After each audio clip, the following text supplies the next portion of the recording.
چې نتګلی نه لاندې ایوبیا ورته وایي. ایوبیا هغه د عیاشۍ او د لوفرۍ اډه ده. هغه عیاشۍ او د لوفرۍ په اډه کې یو وزیر په زنا کې نیولی شوی و. اورېدلي مو چېرته؟ نه، خبر هم نه یی ته. بیا د ټول ملک اخباراتو ورپسې لیکلي وو. بیا ما په دې منبر ویلي وو چې ضیاءالحق صاحب مکې ته تللی دی، که ده کې ایمان وي نو دا د شریعت چغې چې دی وایي نو تمام پولیس او دا غځای خلق ته ګواه دي چې دې سړي دا کار کړی دی. نو په کار دا دی چې دی د حج نه راشي چې هغه شرعي رجم پې جاري کي او دا خپله وینا رښتیا کي چې واقعي اسلام دی ته وایي. دا ما ویلي. هغه وزیر په دې الزام لرې کو چې تا زنا کړې ده. پرون هغه وزیر بیا په وزارت کې واغستو، بس په صابون یې ووینځلو، پاک صاف شو او بزرګ شو. نو په پاکستان کې خو به دا تصور هم نه کوی چې په یو نظر چا نه څنګه دومره لوی سړی جوړ شي. نظر کرم دی چې په چا پرېوتو د نیست نه هست شي. دا ستا د ملک وزیرانو ګوره، د یو خو پکې داسې کاشوغه خوله ده چې خبرې کوي دا د پوزې سرې زنې سره لګي. عام ستا د مبارک ملک وزیر کړی دی. خلق پرون یو سړی راغی وی جی پلانی سړي له مې د کار ویلو، پلانی وزیر هم ورته ټلیفون کړی خو لکتم ورته وایه مالور شاه پلانی وزیر ته په ځان سور که او ته په هغه سورېږه. دا خدای دې کور وران که چې کور دې وران شي. تاسو خیال راغی. عرض مې دا و چې که د دنیا نظر کرم د ډیران نه سری روچت کی او د ملک وزیر اعظم یې جوړ کی نو د جناب محمد رسول اللہ نظر کرم کیا نظر تھی جس نے مردوں کو مسیحا کر دیا. اس خو بم څه نه عقل کې خبره راغلې. ماوید مونږ د وړاندې صف کې اکثر دا ساده غونې ناست دي، بالکل بوډاګان چې سر وخوځوي خو په 16-15 بالکل نه پوهېږم. نو عرض دا و چې جبریل څه وخت کې سردار کونین سینې سره ولګولو نو تمام علوم الهیه چې هغه د ده په سینه کې ډک کړه. بیا ورته ووایي چې اقرا باسم ربک الذي خلق خلق الانسان من علق. نو رسول الله صلی الله علیه وسلم مو فرمایل چې اقرا باسم ربک الذي خلق. دا رنبنی آیاتونه د قرآن دي چې په غار حرا کې په 40م کال د نبوت باندې په رسول الله صلی الله علیه وسلم نازلېدل شروع شو. عزیزانو بیا د جبریل سینه لګول دې پورې یو عجیبه درته وایم. رسول الله صلی الله علیه وسلم سردار کونین سره روان دی، 80 صحابه دي ور سره، اوبه نشته. چې اوبه نشته نو حضرت علی ته ووایي چې اوبه نشته چېرته اوبه پیدا کول. هغه وی صاحب د دې غره شاته یو چینه ده، اوس درته اوبه راوړم. د غره شاته چې حضرت علی لاړو هلته یو حبشي ولاړو مشک ډکول. چې مشک ډکولو نو حضرت علی ورته وایي چې پس بدو گفتند میں خانن ترا. هغه حبشي ته وایي چې تا غواړي. هغه ورته ویل څوک؟ نو دی بیا ورته وایي چې پس بدو گفتند میں خانن ترا ای طرف فخر البشر خیر الورا. اغا فخر البشر او د ټول کائنات سردار چې دی هغه دی غواړي او دا مشک لک پکار دی او بال توړم نو حبشي ورته وایي چې من نه دانم کیستو زه نه پیژنم فخر البشر څوک دی خیر الورا څوک دی زه نه پیژنم حضرت علی ورته بیا وایي چې ته نه پیژنې وینا ورته وایي سیدو سرور محمد نور جان سیدو سرور محمد نور جان بہتر و مہتر شفیع مجرمان اغا ہستی دے غواړي حبشي زه مشکم نه در کوم او زمم نه بس حضرت رضی دې گریوان نه ونیول دا مشک به مونږ توړې او زیبم سره د مشک حبشي راوستو د حضور مجلس ته چې راوستو چې دا ولی ویجی ما د تاوي چې تلګ رازا غواړي دې د نه راځي بیا مې ورته دام وی چې سیدو سرور محمد نور جان بہتر و مہتر شفیع مجرمان بیا هم نه راتلو نو په زور مې راوست حضور صلی الله علیه وسلم ورته فرمایل هغه بشي ته اجازه ته دا وبلګي مونږ ول جو لګوي د مشک په خوله داسې ګوتې کېښوي هغه اوبه د دې ګوتو په دې ګروتونو کې رابعدې ټولو صحابو هم څکلې او دسونه هم پرې وکړه خو چې مشک یې داسې کو نو مشک هم هغسې ډاکو حبشي چې وکته حیران شو چې دا دومره دنیا پې اودس هم وکړو ویم څکلې او مشک هم هغسې ډک دا دې حضرت علی چې څه وی دا یې رښتیا وی نو حضور ته وفرمایل چې زه مسلمانېږم حضور وفرمایل چې ډېره ښه ده ووایه چې لا اله الا الله محمد رسول چې مسلمان شو نو حبش چې دی په دنیا کې د دینه تور خلق نور نشته ډیر تور دی چې مسلمان شنه حضور علیہ السلام ورته فرمایل چې دی خراش چراغن هغه بشي سینې ته غاړه است او د خپل عبا مبارکه چې و د ابتدا سي ورواچول ډیر ساتي سینې سره لګول او چې عبا ته لری کړه هغه حبشي فطری پیدا تور د سور لسم سپوږمۍ په شان چمکېده د هندوستان یو بزرگ دی هغه ولی به نه چمکېده ولی هغه یو دوه شعر ورپسې بیا ویلي دي چې بے رنگیانو بے ढंगियानू बे रंगियानू बे ढंगियानू हिक नाल नजर दे रंग जाना जड़ रात सोना लंग जाना अवा सीना और नजर बवली सड़े द स्पोगमाई पशान न चमकियावीगी कम हस्ती च दासी वी च पकम लारा तीर शी आगा लारे नदरे वरद खुशबुई अजीजान मुल्ला कारी लिखली दी च द हुजूर अलैहि सलाम प कोटा के बा यो डोला गए प्रतवा कल द वड़ो बौल जरूरत बचे शनो आगा डोला गए की बा यो विंजवा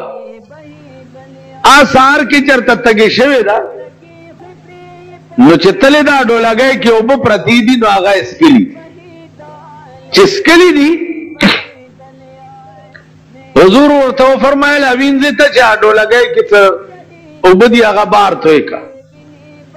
وې صاحب هغه خو ما اوس کلی زته گیو حضور ورته وې چې د خدای باندې پښتنه نه کې او غلط کار دیو دا دې څوک علماء لیکي مولا قاری چې د هغه وینځه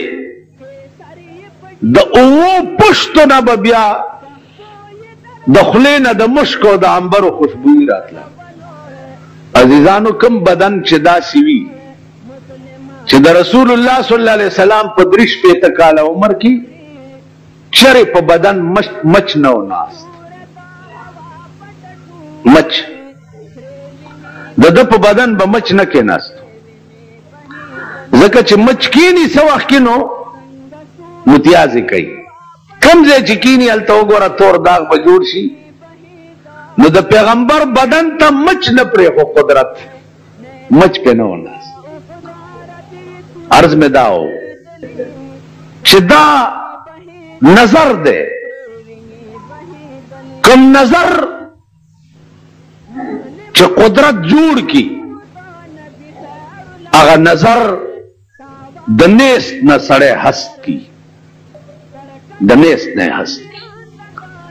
پلیت او مردار وي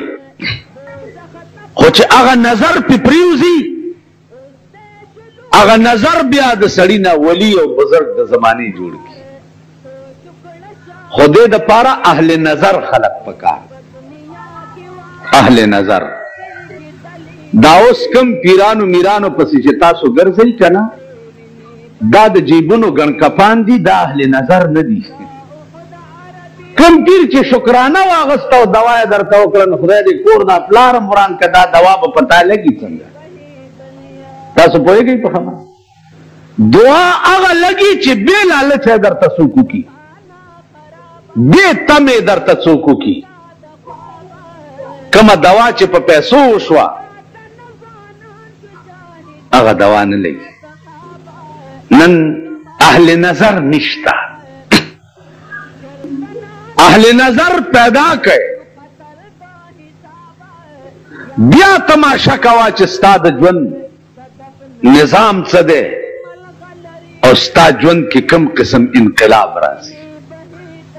زما عزیزانو اهل نظر بزرگان او اولیاء الله چې دي که درته وکته ته به وګورې چې ستا په ژوند کې کوم انقلاب راځي بلکل به دې لیونی کي اوس مونږه خو چې چاته وګورو که هغه ښه هم خراب شي که څه لږ ډېر ښه وي هم چې مونږ ته وګوري د اسلام نه یې مړه تور شي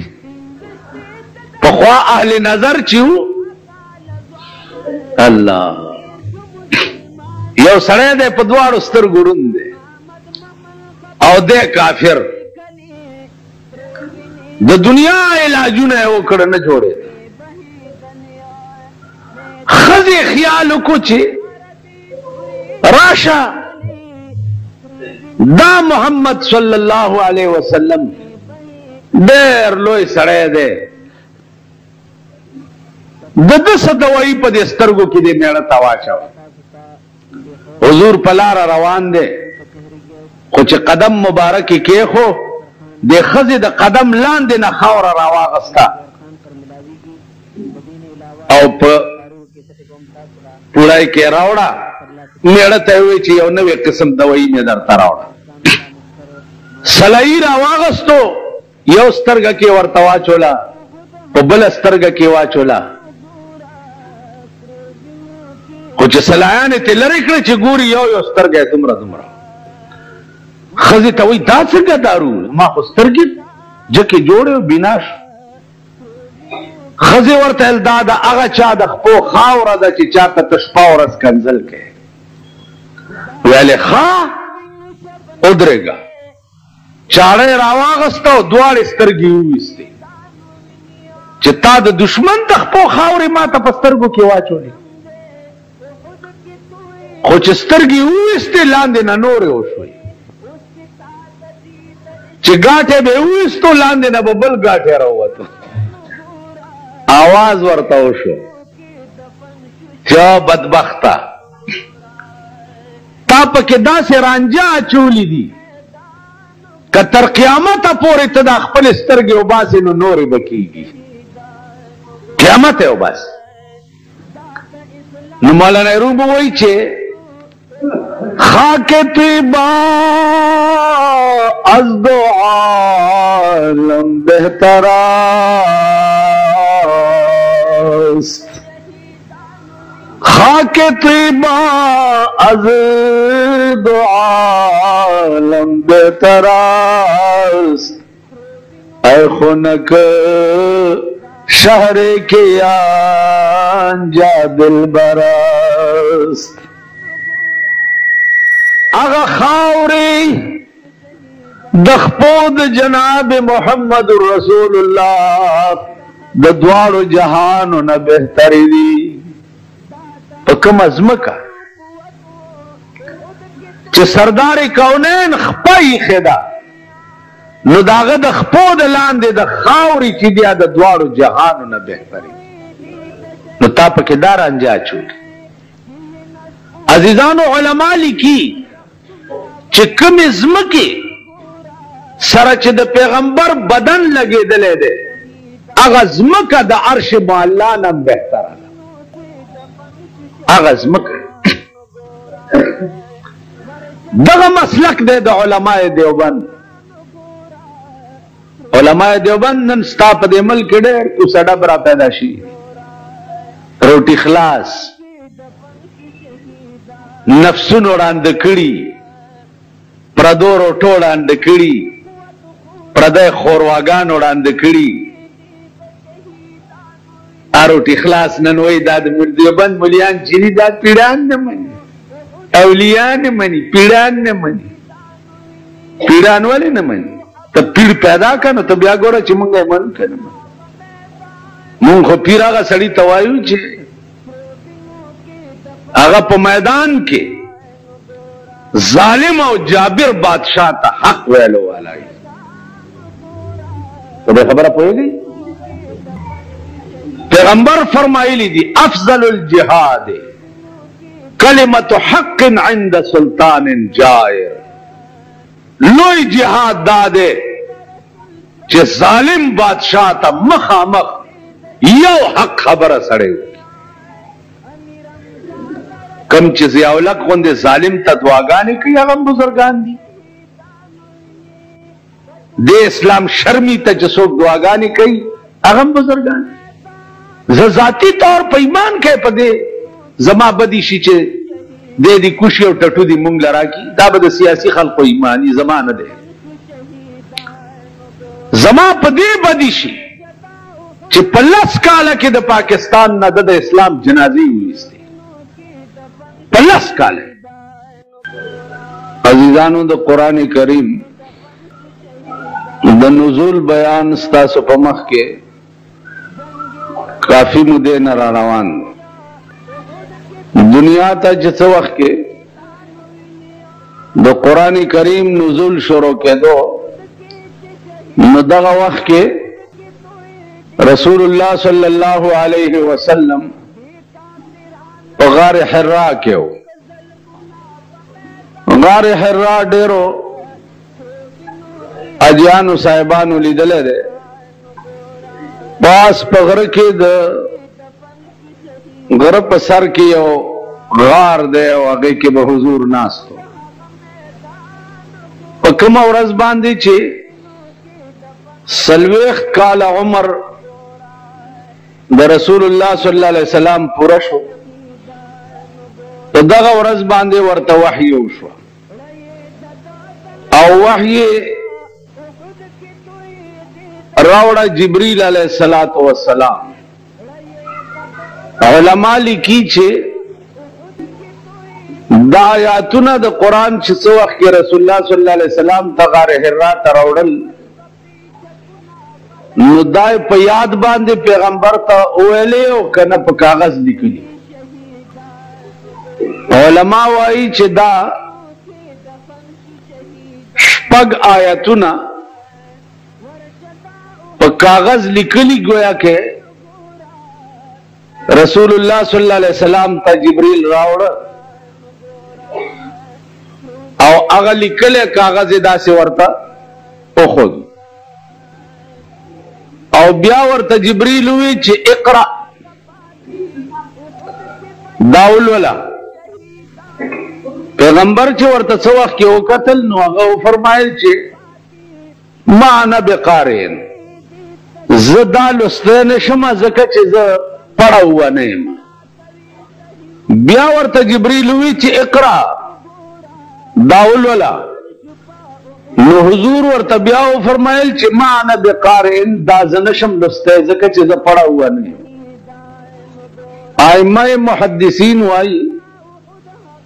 چې جبريل علیه السلام رسول الله صلی الله علیه وسلم سینې سره ولګول ځان ته غاړه است نو هغه غاړه وته سره څومره انوار او تجلیات او څومره علوم چې هغه ټول د پیغمبر په سینه کې ډک کړ چې ډکی کړ اوس دا بیا د مونږ د عقل نه ماورا خبرې ځکه چې کله کله په یو نظر باندې دنیا اوړي راوړي لکه یو بزرگ وی درفشانی نے تیرے قطرے سے دریا کر دیا دل کو روشن کر دیا اور آنکھوں کو بینا کر دیا خود نہ تھے جو راہ پر اوروں کے ہادی بن گئے کیا نظر تھی جس نے مردوں کو مسیحا کر دیا یو نظر دنیا سن سے جوړ شي عزیزانو په خوا به دا اشتباهګان خلقو ته وی چې یاره په یو نظر څنګه سړی سنه څه جوړ شي کنه خو په پاکستان کې به ګوره دا خیال نه کوئ چې په یو نظر سړی نه سنه څه جوړ شي دا زما عقل نه مني نو دا به په پاکستان کې تصور نه کوئ ځکه چې په پاکستان کې تاسو ولید چې د ضیاء الحق صاحب په یو نظر هغه خلق نن د ټول پاکستان وزیران دي چې د لاسه به بیره موانلې او نه به دا وغواړي چې د دې شکل ته به لګو کته لیکن د ضیاء الحق صاحب نظر کرم چې په پریوته ده نو د ټول پاکستان وزیران